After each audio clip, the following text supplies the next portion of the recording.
Hello, welcome to Digital Farm TV Rural News. I'm Andy Walker.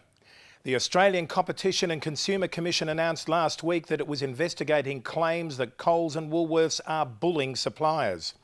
Monash University regulatory analyst Professor Christine Parker said that while the issues involved were serious, the ACCC investigation only treated the symptoms and diverted attention away from the real cause of the problem, supermarket power. The ACCC enforcement action against the duopoly for unconscionable conduct was nothing but a skirmish on the edge of supermarket power, she said. It had had very limited success in taking action for such conduct in the past. The relevant regulatory provisions poorly defined unconscionable conduct and left it to the courts to make moral judgments in the circumstances of each case. Charles Sturt University has announced it will open a second campus for its planned medical school in Wagga Wagga, pending federal government funding. The university is awaiting a formal decision from the government on its 2010 proposal to address chronic rural doctor shortages by opening a dedicated rural medical school at Orange in New South Wales.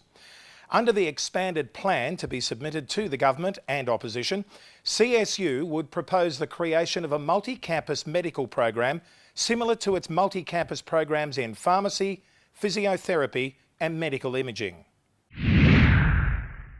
Wheat producers will soon be able to see how their crop measured up against crops grown by others following the release of Grain Growers' National Wheat Quality and Variety Report. The report is Australia's largest independent wheat quality and variety analysis. Producers from right across Australia have sent in samples from this season's crop to be analysed for yield, protein and grade. Grain Growers says it has tested 1,400 samples and would now go on to do more in-depth analysis. Still in the grains department, new age thinking is about to be applied to some age-old cropping constraints in a bid to identify solutions that benefit Australian grain growers.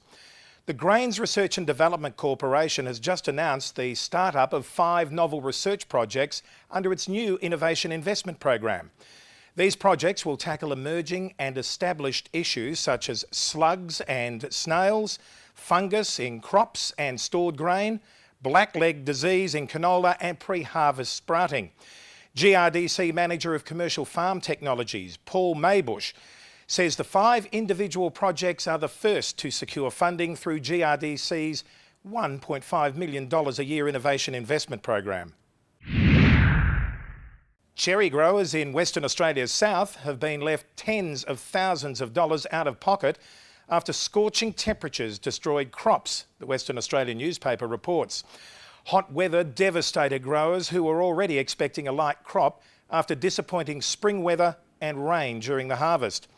Mount Barker grower Alice English lost about 2 tonnes of cherries valued at around $30,000 when temperatures hit 38 degrees Celsius. The heat caused the cherries to shrivel.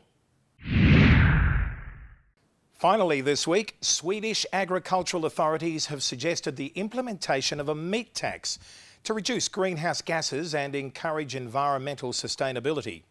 The Swedish Board of Agriculture last month suggested increasing the cost of meat products to reduce the average amount of meat consumed in Sweden. Marit Paulsen, who is a member of the board as well as Vice President of the European Parliament's Agricultural Committee, said that she would like to halve the amount of meat consumed in Sweden. Ms Paulsen has suggested that the average Swede shrink their consumption to 45 kilos of meat a year, down from 87 kilos, the national average. Well, that's it for Digital Farm TV Rural News this week. I'm looking forward to your company again next week. I'm Andy Walker.